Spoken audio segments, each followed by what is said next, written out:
Olá, que prazer estarmos novamente aqui no nosso programa Sala de Imprensa. E a gente sempre procura trazer pessoas de qualidade, autoridades, personalidades. E hoje nós estamos, na verdade, inovando no programa. Por que inovando? Porque nós trazemos sempre personalidades que têm uma identificação num determinado segmento da sociedade brasileira. Hoje nós estamos com duas personalidades. Uma nacionalmente e internacionalmente conhecida. Ele começou a sua vida como jornalista. Em 2 jornais, trabalhou. Aí, de repente, começou a fazer direito, foi para a universidade, aí viu que não era nada o negócio dele. E aí, como compositor, vocês já estão começando a entender quem é. Tentou, depois de criar algumas músicas, fazer um trabalho intenso para buscar algum cantor que interpretasse as suas músicas. Mas aí, enfim, na época também, com a diversidade, com a falta de um maior talento, ele mesmo falou, eu mesmo vou ser compositor e músico, e vou interpretar a minha própria música. E ele simplesmente se notabilizou. Porque ele, na verdade, naquela época já foi inovador. Porque ele era um cantor que fazia também humorismo. E o Brasil inteiro sorriu e o mundo aplaudiu. Eu estou falando dessa pessoa fantástica, que é o nosso querido amigo Jurandir Chaves, o Juca Chaves. Ainda. Uma honra. Prazer, Juquinha. Prazer ter você aqui no nosso programa. Com prazer é mais caro. Sabe que meu nome é Jurandir, Então... perdão da palavra. Sabe por quê? Minha mãe surtou quando ela me pariu. Ela lia o livro Iracema, de José de Alencar. E na 5ª página está escrito. E aí surgiu na floresta o índio Jurandir, o que veio trazido pela luz do sol, alto, moreno, forte e bonito. Esse cara sou eu. Ela não tinha culpa, ela surtou. Não tinha culpa, né? Mas aí fiquei Jurandir, mas minha irmã me chamava de Juca. Era muito difícil Jurandir.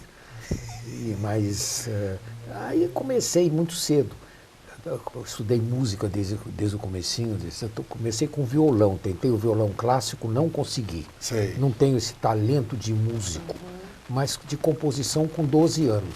Olha, eu fiz que minhas lindo. primeiras modinhas, né? Imitando Catulo da Paixão Cearense, aquelas letras incríveis que não terminava mais, uma música de 2 minutos e meio, assim. Só. E aí eu comecei com violão.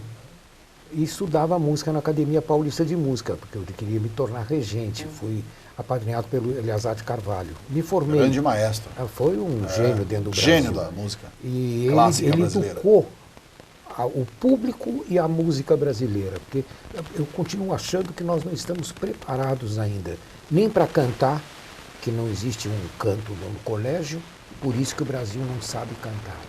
Ele grita. E o Brasil quer aprender a se portar num teatro. Eu sei de experiência de 9 anos fracassados agora. Ninguém sabe se portar num teatro. Então, falta ao Brasil o que os portugueses dizem. Termina a idade. Pontualidade, honestidade e capacidade. Eles falam isso? Sempre falaram. O português goza muito o brasileiro, porque eles são mais preparados. E nós é que achamos que não. Eu falo sempre, o Brasil tem um retrato na Copa do Mundo, 1-7. Nós somos na proporção do mundo de 1-7. E fica nisso, e vai continuar ficando, porque falta cultura, educação. Acho que o professor devia ganhar o que ganha o deputado e o deputado que ganha o professor. O deputado não vale nada, ele é um empregado do povo. Você sabe, qualquer lugar do mundo... a Suécia, Dinamarca e Noruega, por exemplo, e Áustria, que são países altamente civilizados. Um deputado foi entrevistado até por uma jornalista, não sei se foi da Rede TV? Não, foi uma jornalista na TV, ou Bandeirante ou Record. Record. Um dos dois, que ela foi para a Suécia e foi entrevistar um deputado federal, para saber como vivem.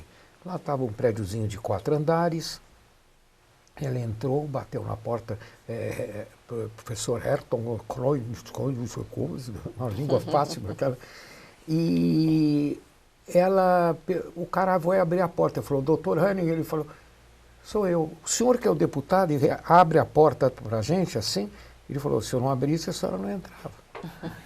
E aí ela ficou meio assim, falou, não, é que eu achei estranho o próprio deputado abrir a porta, o senhor não tem ninguém que faça esse trabalho para o senhor? Como qual? Eu falei, cafezinho, quem lhe serve cafezinho? Ele falou, eu, aliás, vou te fazer, a senhora quer? Eu tenho a máquina. O senhor trabalha sozinho nessa sala, uma sala média de uns 8x8. E ele falou, um deputado não pode trabalhar com mais ninguém, ele faz concurso e tem que passar por todos os setores. Então, se o cara é deputado de uma cidade, ele tem que saber quantos ônibus tem, quantos mecânicos, quantos... É o negócio de saber. Aliás, o Maluf já falou isso uma vez. Deputado tem 517. Mas ele tem memória boa, ele pode falar. Mas privilegiadíssimo. Então é muito gozado o que aconteceu. Ela ficou surpresa, ele falou, mas os senhores ganham bem para fazer tudo sozinho. Não, o deputado tem 3 salários, um A, B, C. Nós federais temos B. O A só para ministros e senadores. E o C é o funcionário público menor. Nós ganhamos um salário médio, que médio seria como se fosse no Brasil, o cara já sabia, porque era assuntos pan-americanos. Já falou, se fosse no Brasil, por exemplo, 3 salários mínimos. E não precisa ganhar mais, mas tem que fazer concurso para entrar. Então, um tiririca não entraria. Nem fazendo gozações. Entendi. O cacareco, talvez. Na época, que era um rinoceronte. Um rinoceronte. Aquele único chifre que ele tinha. Aliás, eu tinha uma história que o rinoceronte é o único animal que só tem relações com a fêmea uma vez por ano. E caiu um estudante falou, em compensação tem chifre até no nariz.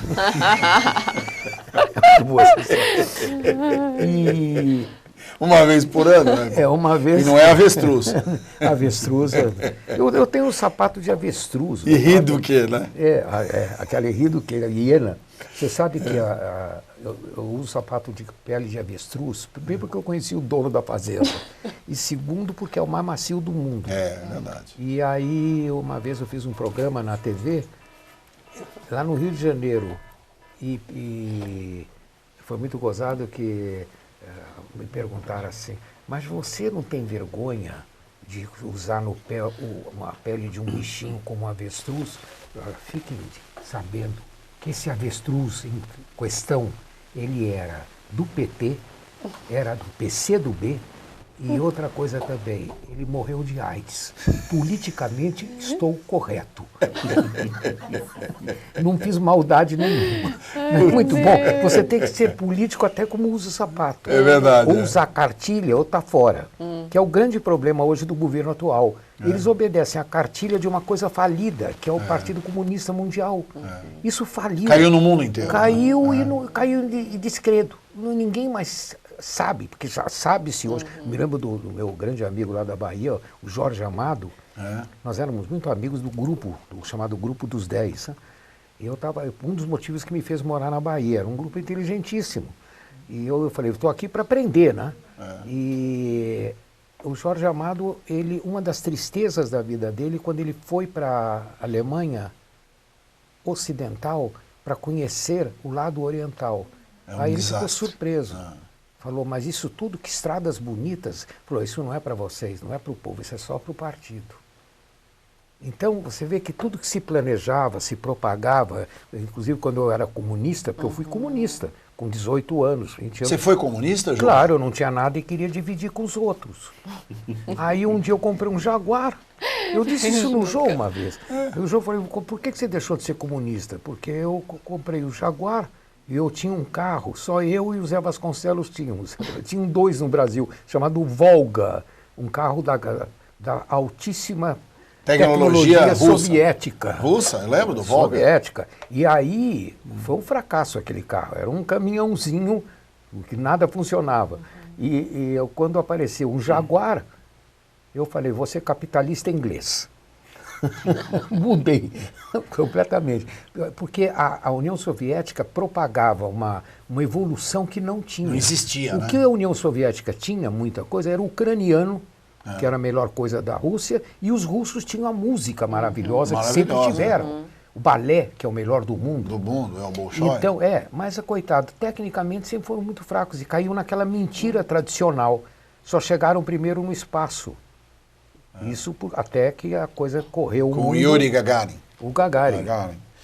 Meu querido amigo Juca, você já viu que quem está acostumado habitualmente a assistir nosso programa, o Juca, enfim, só dá entrevista para o Jô, para Marília Gabriela e tantos outros. Não, Marília Gabriela nunca me chamou. Nunca te chamou? Não sei porquê, ela tem alguma coisa contra mim que eu não sei porquê. Aí, tá vendo, Marília? Ó, tá aí uma grande chance. Eu acho a melhor de todas as Poxa entrevistadoras. E, no entanto, é um direito que ela tem. Ela não gosta por algum motivo, né? Tá vendo? Ó?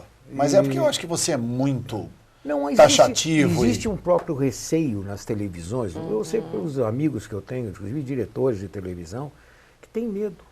Esse cara vai falar uma coisa do governo. Eles vivem também em função de governo. Lógico, de verba pública. Exatamente. Aqui não. A nossa TV não vive, na verdade, de proteção a ninguém. Nós somos uma TV comunitária. Comunitária. São 60 emissoras no estado inteiro. Capitaneada pela ACESP, Associação dos Canais Comunitários, que é presidida pelo Fernando Mauro. Gostei da gravata. Gostou da gravata? Essa é boa.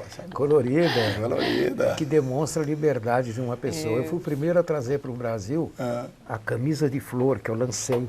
Camisa de flor, né? Toda de florzinha, que hoje já é comum, agora é comum, gente usa, mas isso foi em na época, 1960 e... Meu Deus do céu. 3. Era só você e o Gabeira.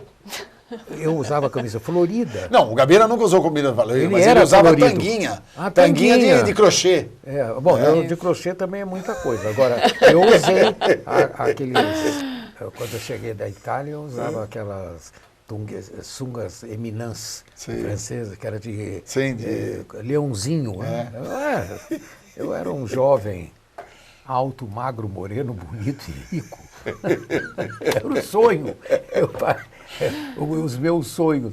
Mas eu fiz uma carreira, estou com 60 anos de carreira agora. Que maravilha, de carreira. De carreira. Que lindo, hein? E deu certo. Eu acho que daqui para frente eu vou ter grande chance. Mas há um medo de me contratar, não sei porquê. De te contratar, né, Juca? Eu ia fazer um programa fantástico, tá?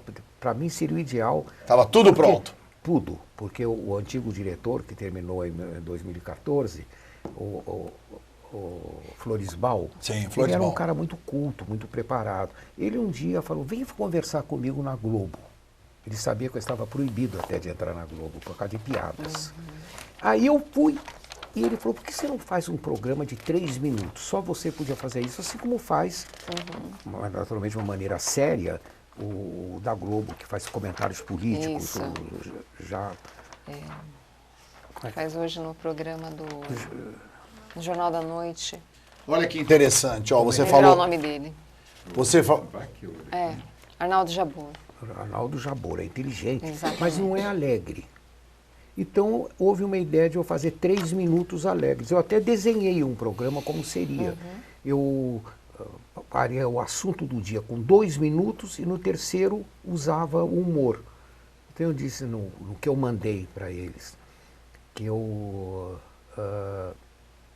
estive em Brasília e lá se comemorava naquele dia um almoço maravilhoso com a Maristela Kubitschek, que era filha do presidente Juscelino Kubitschek, porque ela foi a primeira menina no Brasil, na época, adotada. Exatamente. Não havia adoção. Ninguém. Falava-se, peguei para criar.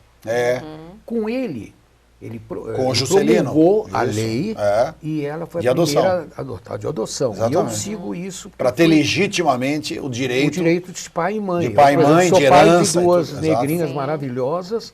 E eu abri que hoje um caminho. Com quanto? 17? 17 e 15. E 15. Juca, me permita interromper 2 minutinhos? Quer fazer a publicidade? E já interrompendo? Não temos patrocínio. Mas isso é ruim. Não temos, então. Aqui é tudo na raça. Aqui é verdade. Aqui Na verdade, uma associação, enfim, e o canal comunitário é mantido através dos gestores Sim. que fazem parte dos programas. Então, são inúmeros programas que fazem. É a maior grade de televisão do mundo. Ninguém tem tanto programa como a TV aberta e como as outras TVs públicas que nós temos. E aí, esses produtores que trazem os seus programas, pagam a TV e pagam toda a infraestrutura, o pessoal e tal, entendeu? É um sistema... Comunitário. Comunitário. Para dar chance para as pessoas que não têm oportunidade de estar na televisão, ou que têm talento e tal. Você vê, daqui nós temos hoje uma coisa interessantíssima. As nossas TVs, em todo o estado de São Paulo e no Brasil, elas acabam sendo celeiro de organização de bons profissionais para as grandes emissoras. Nós temos inúmeros profissionais que saíram da TV aberta e hoje estão na Globo, na Bandeirantes, na Record, na RTV. Muito bom o programa de jornalismo da TV Bandeirantes. Muito bom, muito bom. Boechat. Mas muito bom. Aquilo bateu todos os outros. Que tá para vir fazer o nosso programa também. Mas ele é maravilhoso, porque ele tem comentários irônicos, inteligentes. Inteligentes, ele é muito preparado. Muito. Foi muito tempo jornalista. Exato, do Brasil, do Globo. E me permita, nesse momento, apresentar o nosso querido amigo, Vamos falar professor Thomas Korontai, empresário, escritor, articulista, líder associativo e tem um movimento de muitos anos que ele acredita piamente, e nós também acreditamos, olha, tá vendo? O Juca também acredita, que é um movimento federalista. Meu querido amigo Thomas, uma honra ter você aqui novamente, viu? Este curitibano, paranaense. Eu pensei que ia dizer corintiano. Como São Paulino, esse curitibano maravilhoso. Do Morumbi para a Zona Leste. Eu sou paulistano, mas de tanto paulistano, tempo é verdade, mas paulistano. eu moro há 30 e poucos anos. Lá já em Curitiba, né? Agora estou com 58, estou um pouquinho na tua frente. Aí a gente não, é porque eu estava vendo aqui, você você é meses mais jovem do que eu. Eu sou de 4 de setembro, né? E a nossa querida apresentadora, amiga e também articulista, tem programa de televisão, Mara Bastos, que é vice-presidente da nossa entidade também, a Associação Paulista de Imprensa. Obrigada, muito inteligente, bonita, preparada, articulada. Opa! Né? Por isso que é articulista, né? Por isso que é articulista, né, João? Muito bom estar aqui com vocês. Gente. Mas é legal. Eu queria o seguinte, você falou uma coisa que é muito legal. Você falou que é federalista. Acabei sendo por imposição dele, que é uma imposição culta.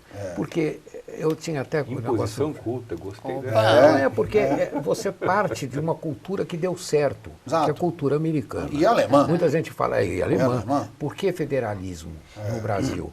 Muita gente fala em parlamentarismo, que já é uma evolução, segundo eles falam. Tira o poder maior do presidente. Centralizado ao presidente.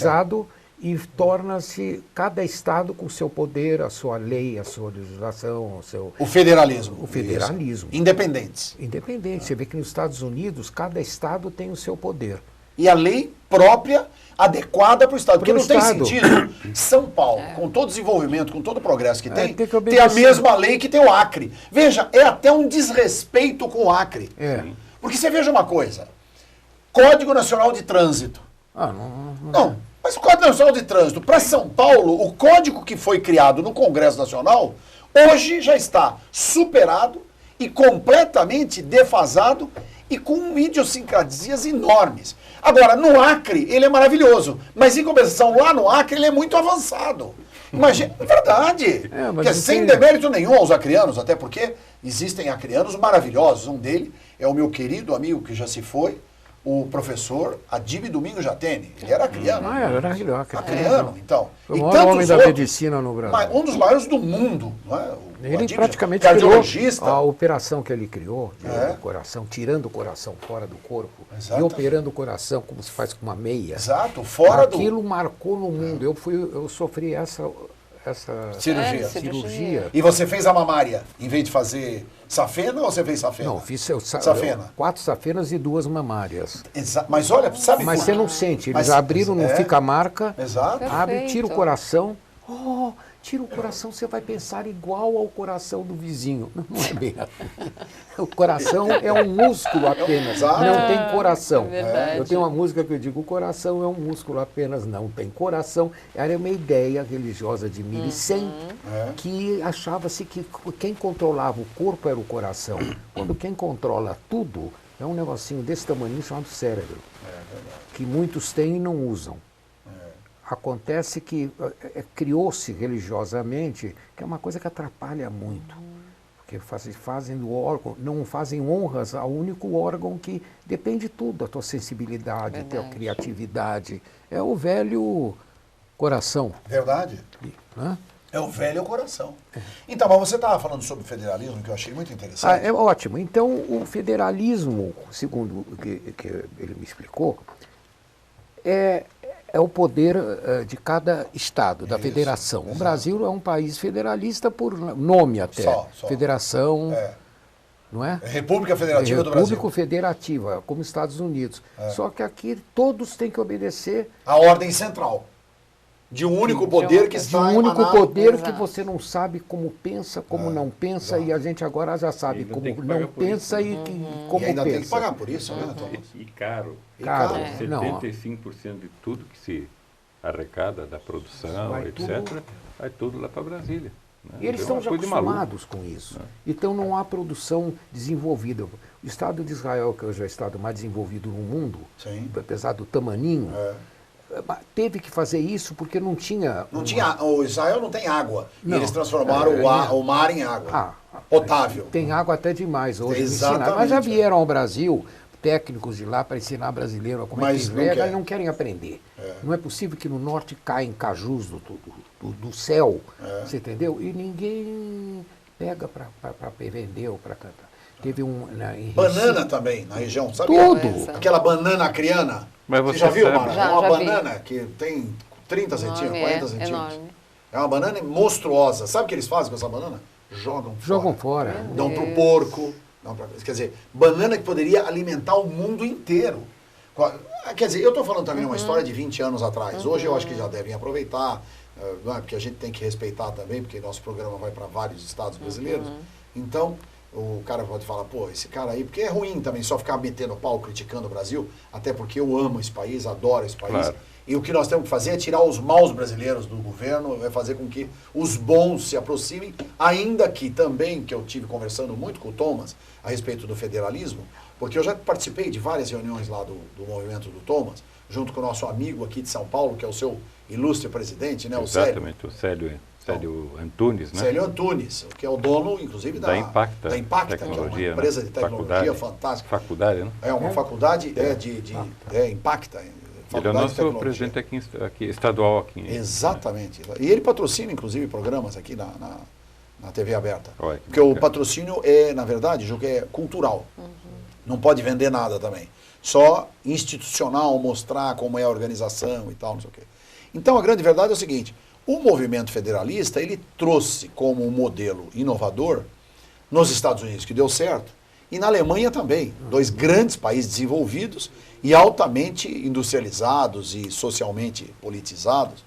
E nós aqui temos essas dificuldades todas, não é? O país é muito grande, além de ser muito grande de extensão, tem um número exagerado, mesmo assim, do que pode ter. Segundo a Unesco, o Brasil teria que ter hoje 90 milhões. É muito ainda. 90 É milhões muito, de brasileiros. Porque mas é grande o país. O Canadá é maior ainda e tem 30 milhões. Nós tínhamos E o- 90 milhões de brasileiros em E cantava. 1970. Podemos retornar aos 200, aos 90 e cantar 90 milhões em ação. A música já está pronta até. Porque tão cedo a gente não chega para cantar isso. E naquela época nós fomos campeão. Porque agora nós não fomos campeões. Não fomos. Perder de 7-1 também no final de Copa nunca aconteceu. Isso é 1-7. Eu sempre falo que nós, brasileiros, somos muito vaidosos. Tudo aqui é o melhor do mundo, não sei o que é do mundo, tudo é do mundo. E aquele negócio é 1-7 sempre. Eu sempre falo, essa nossa relação com o mundo é 1-7. E essa diferença de 6, esse ponto 6, isso dói muito. Não por Dói. causa do futebol. Isso é uma porcaria.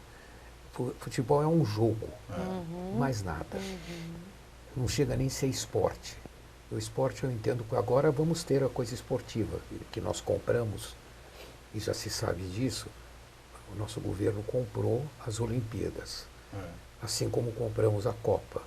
Tudo que foi denunciado já se sabe, eu já sabia, e tem aquele jornalista que é importantíssimo hoje, ficou, que é inglês do Daily News. Sim, do veio Daily. ao Brasil. Ele é ótimo, aquele cara. Ele escreveu um livro sobre a corrupção e o Brasil está envolvido com a maior corrupção futebolística no mundo.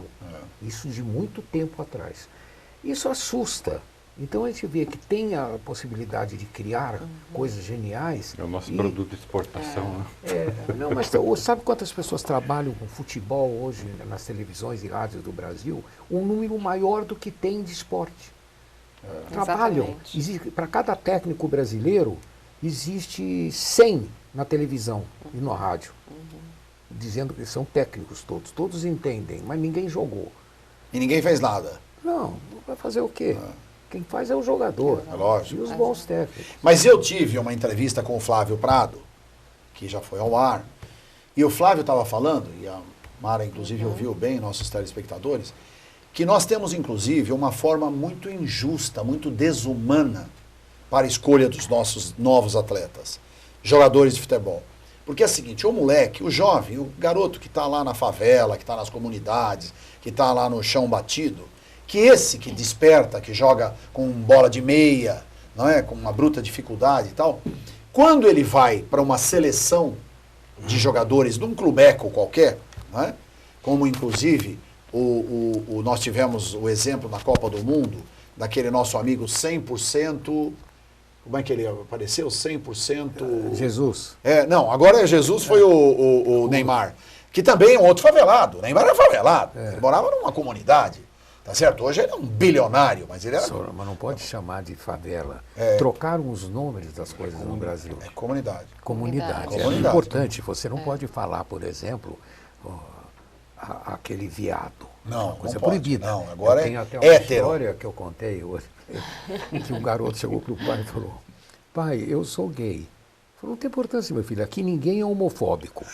Você tem dinheiro? Não, pai. Você tem apartamento? Não, pai. Você tem carro? Não, pai. Meu filho, você não é gay, você é viado. Muito bom, né? Eu sou gay. Gay é chique, você entendeu? Viado é pobre. Infelizmente, existe essa defasagem social, que o brasileiro é preconceituoso. Ele tem negócio de alta sociedade, média sociedade. Eu já vejo pelo lado cultural. Acho que um professor vale mais do que qualquer outra coisa. Qualquer país do mundo, na Alemanha, por exemplo, era professor. O meu sogro era professor da Unicamp, catedrático. O pai da Yara, que morreu já. E eu ajudava ele a corrigir provas, às vezes, quando ele morou lá em casa, na Bahia. Então, quais os países que pertencem ao grupo da OTAN? Os países Ai, meu Deus. China, Bolívia e... Eu chutava o que vinha na frente, que, aliás, é a chamada cultura rápida. Sim. E o nosso ex-presidente animou tudo isso. Vamos passar para dizer que temos... Dizer que se formou, eu pergunto a vocês, vocês se operariam hoje com um médico muito jovem? Ninguém. Por quê? Porque a gente não acredita que ele possa ter estudado. Passa porque colou ou porque acertou, sem querer, é chute. É verdade. Eu acho que estudar é uma outra coisa. Para não falar besteira, como falou hoje um diretor da música, hoje, que cria a Lei Rouanet, que eu tive uma briga muito grande, porque eu falei, eu sou artigo 18, música erudita.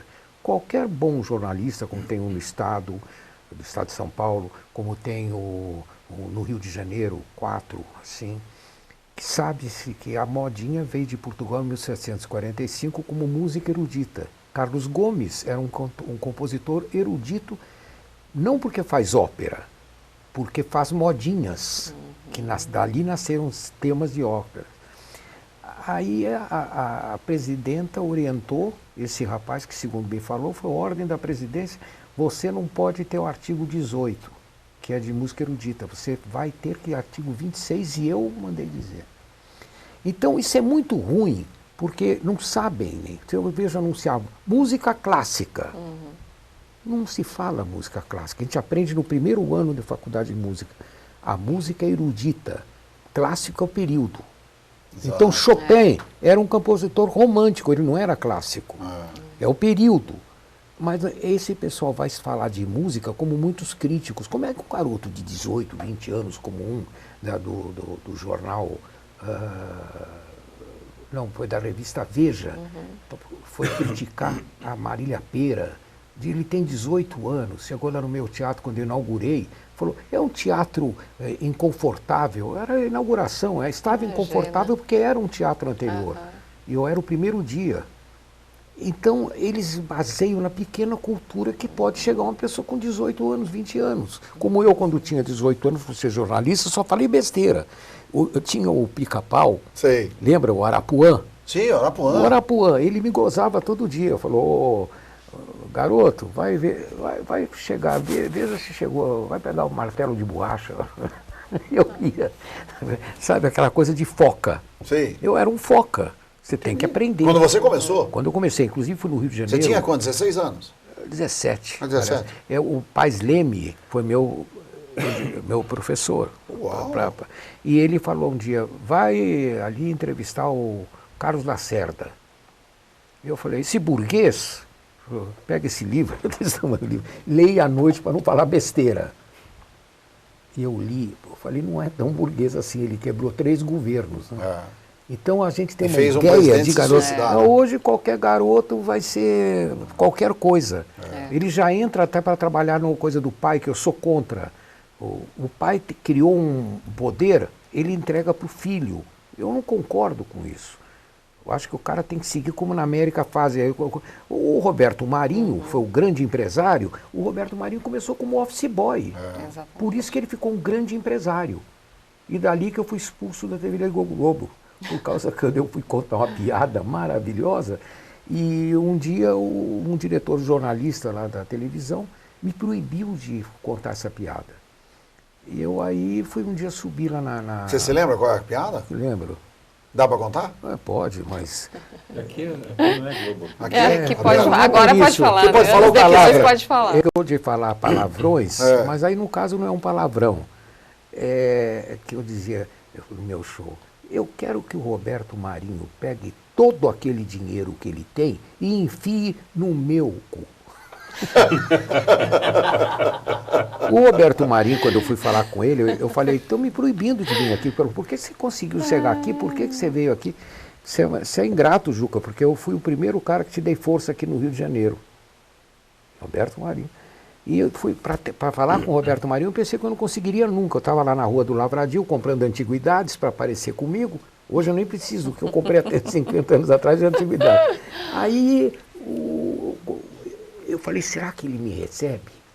Fui lá, falei com a secretária, chamada Verinha, nunca mais me esqueço. E eu falei, será que o doutor Roberto me atenderia? Ela falou, é para já. Foi, voltou, acho que não demorou 1 minuto. Ele estava na porta, falou, vem cá, Juca.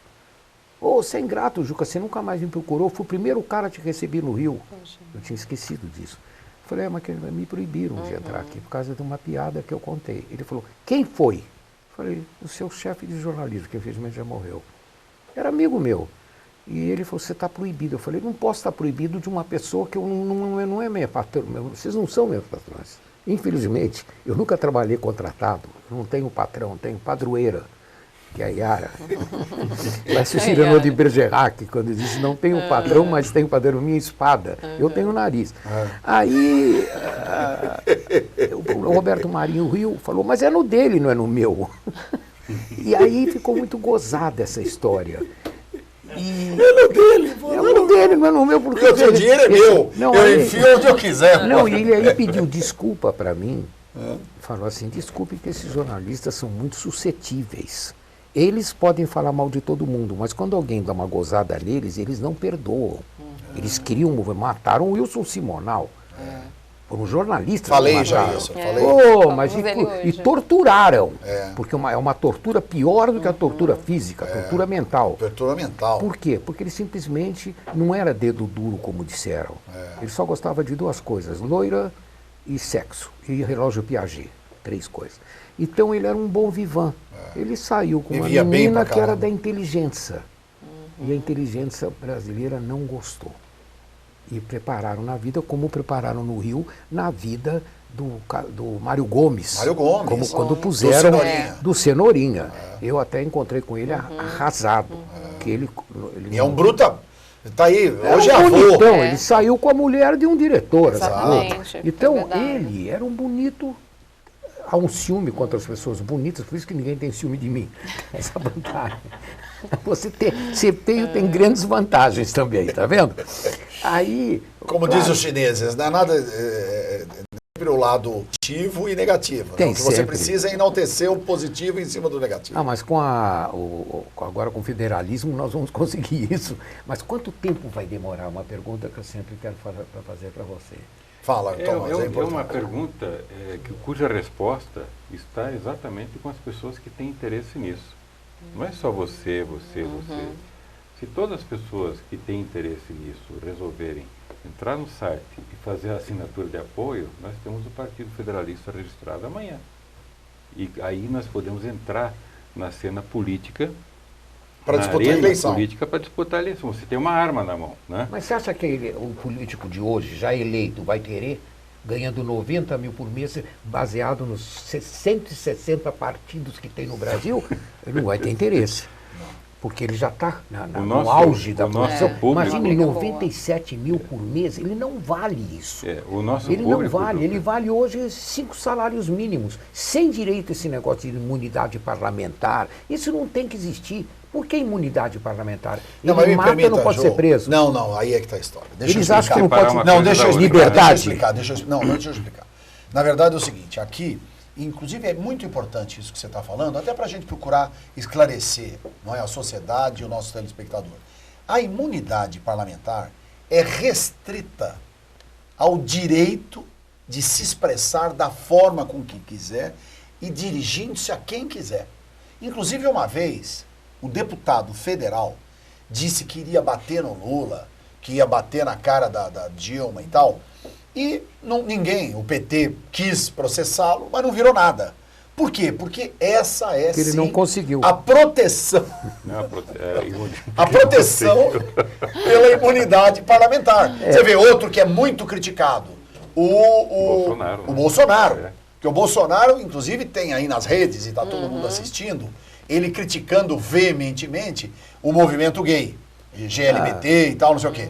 E aí o que acontece? E ele bate firme. E por que ninguém consegue processar? Não, inclusive aquela mulher da Maria da Penha. Não, Maria da A Penha lei é é a a lei. lei. Não, ninguém consegue processá-lo, porque ele tem a imunidade parlamentar. Então veja, a imunidade parlamentar é só para os crimes contra a honra. Tá certo? Quer dizer, e assim mesmo, o que é o crime contra a honra? Que é injúria, difamação e calúnia. Então me responda só uma coisa. Agora, uma semana E ele atrás... só poderá, me permite, só para concluir, e ele só poderá ser processado se o Congresso Nacional, ou seja, a Câmara, no caso deputado, e o Senado Federal, em caso de senador, permitir que ele seja processado. E por corporativismo, o Congresso nunca permite, o que eu acho maravilhoso, porque o deputado está lá para falar o que ele quiser. Se ele estiver falando bem ou mal, é o caso da liberdade de expressão. Agora, o caso dos biografados. Isso. Não é? Então, mas... É o problema também. Então, outro problema, desculpa, mas só para concluir, pelo seguinte, aí houve uma bruta confusão. Por quê? Porque aí o parlamentar acabou fazendo o seguinte, o deputado cometeu estelionato no estado dele. Estelionato é crime, tá vendo? Alguém que se usa de meios ardis para ludibriar o outro e ter Mas interesse. há alguém que faça isso no Brasil? Não, é verdade. É que eu estou citando de outros países. Estou dando exemplo, eu estou dando exemplo de sugestão, tá certo? É aleatória, não é do Brasil. Então veja, na verdade, esse alguém que comete estelionato, aí um deputado vira e fala o seguinte, não, mas espera um pouquinho, eu estou sendo... Isso é mentira, isso é uma calúnia, eu jamais cometi estelionato, e ele é um bruto estelionatário. Já lesou um monte de gente no estado dele. O que aconteceu? Quando a justiça pública do estado dele vinha processá-lo, aí o presidente da Câmara, não é, dizia o seguinte, ele não pode ser processado em razão da sua imunidade parlamentar. E aí começaram a estender a imunidade, que mataram Eles falam, não pode porque é crime eleitoral. Ele matou o cara porque ele estava numa época de eleição, e quando não era eleição, é porque ele é deputado, e é porque é crime político, público, e isso acabou virando até que a própria Câmara, através de uma legislação própria, disse o seguinte: o crime de responsabilidade contra a vida, contra os bens, contra as questões materiais, serão sempre punidos com a pena. Se foi por isso, Sim. é um amigo meu, ele falou, poxa, mas não é justo, eu escrevi um livro bem cruel contra a pessoa. Agora, então, eu tenho direito. Eu falei, há um problema nessa história, você pode ser processado, agora não é democrático. Faça uma coisa, todos que escrevem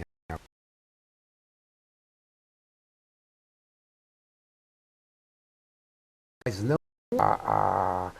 o é justamente você publicar um livro falando de você mesmo. Todo mundo sabe que vai falar bem. próprio. Porém, hoje há um abuso nessa história. Então eu acho que você tem direito à defesa, pelo menos. A defesa que julgue e pague com dinheiro, que é a melhor coisa. Para você dar contra o crime, é o dinheiro. É verdade. No bolso. Você quer machucar uma pessoa? É mexer com o bolso. Mexe com o bolso. Mexe com o bolso. Você pega um ladrão, rouba teu carro. Teu carro, porque geralmente é um imbecil que não sabe nem dirigir, porque nunca teve carro. Ele pega e distribui. Como é que... Se eu fosse um deputado. Primeiro, pelos anos totais que foi preso, 8 anos. Se for condenado depois desses 8 anos, que é a prisão com 8 anos certinho, não é 7 anos e 28 dias. Não tem bondade nessa história. Aí ele pega e vai ser processado. Se for condenado, é cadeira elétrica. Só uma pessoa pode absolvê-lo. Ainda, para dizer que eles são bonzinhos, que também o governo não é tão bonzinho assim. E isso também você vê que nossas leis são todas leis que defendem os bandidos. Essas novas leis, o cara vai rindo, ele já faz assim. Vitória. O outro deu uma gargalhada pública. Coitado, o que o guarda lá, o policial, a mulher do policial tem a ver com isso? Ele é o bandido, ele que devia ser morto. Devia ter uma lei que dá liberdade ao guarda, que quando pega em flagrante, pode matar, ele também matou. Atira num policial. A queima-roupa, você vê que eu vi um que pegou, atirou, foi mais inteligente que ele, melhor. Matou o cara primeiro. Está sendo processado. Mas por que processado? É lei de defesa. Não tem nem que passar pelo processo. Já é automático esse negócio. Então, mas me permita, quando você tem um modelo de segurança diferenciado, e aí é para cada estado, porque veja, todos esses problemas que a gente vai discutindo, tudo são consequências de uma única causa, que é o modelo equivocado de país que nós temos, né? Então, uma outra coisa, por exemplo, que a gente está promovendo aqui, eu quero aproveitar para colocar na pauta aqui também, você também já assinou, claro, que é a questão do voto impresso. Né? Com o voto eletrônico. Seria importante explicar sobre isso. A maquininha? A maquininha eletrônica. Que americano gosta, gente. Ou você vota e não sabe para onde é que vai o voto. Né? E não tem como auditar bit. Pode falar o que quiser, é criptografia, é não sei mais o que, mas você não tem como auditar bit. Se tem pessoas entrando no sistema de segurança do Pentágono, né? Da NASA, da CIA, não vai entrar no nosso sistema eleitoral. Na urninha de primeira por que os Estados Unidos, quando veio aqui para ver, falou, não, estamos fora, não queremos isso aí. Então, esse é o primeiro ponto. Então, nós fizemos um projeto de lei de iniciativa popular, sim, que inclusive o Juca assinou, eu quero que vocês dois assinem também, que é para imprimir o voto em todas as urnas eletrônicas do país. Todas, sem exceção. Existem uns 3 ou 4 projetos em tramitação no Congresso. Sim, até foi gozado, né? O próprio Sérgio Redó, que é advogado, ele é que assina o que foi montado para poder encaminhar esse projeto de lei de iniciativa popular. Exato. Que eu acho muito eficiente. Quer dizer, porque o que a gente precisa colocar é o seguinte: se a sociedade quer um determinado eleito, tá certo? Ou prefeito, ou vereador, ou federal, senador, governador, ou presidente da República, tá certo? Ele tem que ter o conhecimento. Exatamente. E se alguém contestar aquele eleito, você tem como reparar Claro. através do voto. Porque o que aconteceu, todo mundo diz que o Aécio ganhou a eleição, mas não foi a Dilma. Que e é aí, isso aqui? Exato, Que exato. papel, ó. Exato, é físico. Agora, o bit, onde é que se vê o bit? Não, O ele bit tá na tem nuvem. milhões de bits Não, aqui ele está na dentro, né? nuvem, Tá na não é? nuvem. Uma coisa que... E outra, não é tangível. É. Você Há não um pode pegar. programa de TV americana que Sim. muita gente já viu pelo esse inimigo público da juventude, que é o telefone celular, Telefone. É. que ele fala assim no programa: você que está no Brasil representando nosso programa, como é que isso? Do quinto mundo? Ele falou: não, já evoluiu, vai ter eleição no Brasil. Puxa, que bacana, que evolução. E como eu faço uma pergunta: como é que tem 36% de votos negativos, assim? Como é que se torna presidente? Falou: porque tem a máquina. Mas quem cuida dessa máquina? Tem uma pessoa confiável. Ainda bem, então o Brasil é um país confiável. E quem é ele?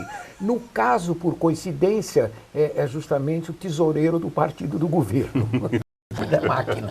Ele falou: mas é a tal máquina que tentaram vender para a gente aqui, que a gente não entra nessa, nem no mundo todo. Nenhum país do Então mundo você tem eleição vê eletrônica. o golpe da máquina. Nós perdemos uma eleição, ou não perdemos, vimos que houve uma dúvida nessa coisa, não se pode provar, mas há uma dúvida porque é uma máquina. A máquina, você troca o chip e ela pensa diferente. Mas deixa eu contar uma coisa aqui também, agregando a isso, né? Nós temos essa questão da lei do voto impresso, essa iniciativa popular, que é só entrar no site movimentofederalista.org.br, está lá o formulário para fazer download, pode preencher, pegar assinaturas com que a gente precisa de milhões de assinaturas para poder fazer valer essa lei no Congresso. Exato. Mas tem uma outra coisa também que eu quero dar a notícia, que nós estamos entrando, eu sou, digamos, o cabeça de ponte, vamos colocar assim, e já com quase 30 pessoas a essa altura do campeonato, com uma ação popular para anular os contratos feitos com a Smartmatic. Sim. A Smartmatic E a empresa que atua nesse mercado. venezuelana com o software cubano e que foi contratado pelo TSE de forma irregular para contar os votos, para fazer as totalizações. Então, já existem uma série de evidências de que as eleições foram realmente fraudadas. Claro, como disse o Juca, como diz o próprio Sérgio, não dá para provar, né, positiva a prova. Mas é possível, sim, constatar que houve realmente a evidência de fraude. Agora, o que dá para provar e dá para anular o contrato com a Smartmatic são os vícios contratuais, os vícios da contratação. Sim. Existem E aí, vários. por isso, o movimento federalista... Quem levantou isso foi o Dr. Fernando Costa, que é lá de Anápolis, no estado de Goiás, e ele permitiu, inclusive, que não só nós entrássemos, como também outros advogados entrassem pelo país para provocar o que foi chamado de tsunami jurídico, para tentar criar um fato político juntamente para viabilizar com essa o fato ideia. Jurídico para anular esses contratos. Quem tiver interesse de entrar junto nessa ação como mandatário, pode entrar em contato também com o Movimento Federalista e a gente vai dar orientação para poder ter a procuração e tudo. Que é também nesse site.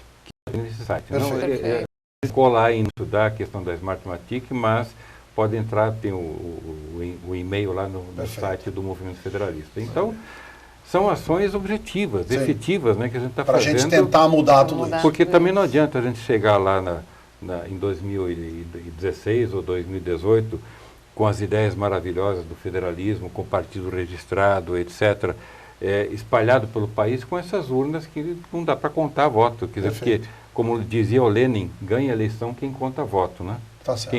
Então, eles que estão contando, estão ganhando. Vamos tirar isso da mão deles. Muito obrigado pela sua atenção. Viram que foi um programa altamente histórico, né? Em função de tudo que foi dito aqui, em função das pessoas que foram citadas. Eu agradeço a honrosa oportunidade de ter a sua atenção, o carinho nós estaremos sempre aqui no Sala de Imprensa para trazer o que há de melhor no jornalismo e na televisão brasileira. Muito obrigado.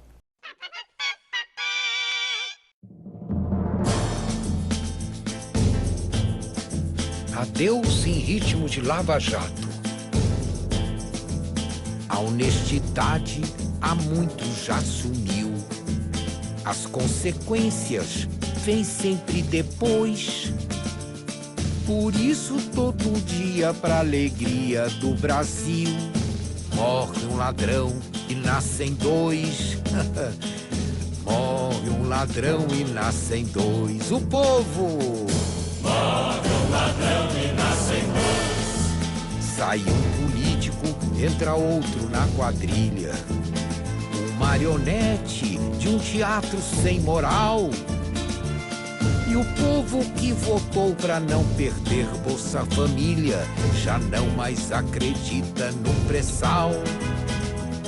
Já nem mais acredita no pré-sal. O povão já nem mais acredita no pré-sal. Enquanto bilionários, funcionários da cobiça investem lá no norte da Suíça. Democracia é isto, é viajar contente pra Cuba com a nossa presidente. Pra Cuba com a nossa presidente. E o povo? Pra Cuba com a nossa presidente. Infeliz, o país andou pra trás. Secaram a nossa Petrobras. Adeus, adeus, ladrões, ladrões. Adeus, PT, saudações.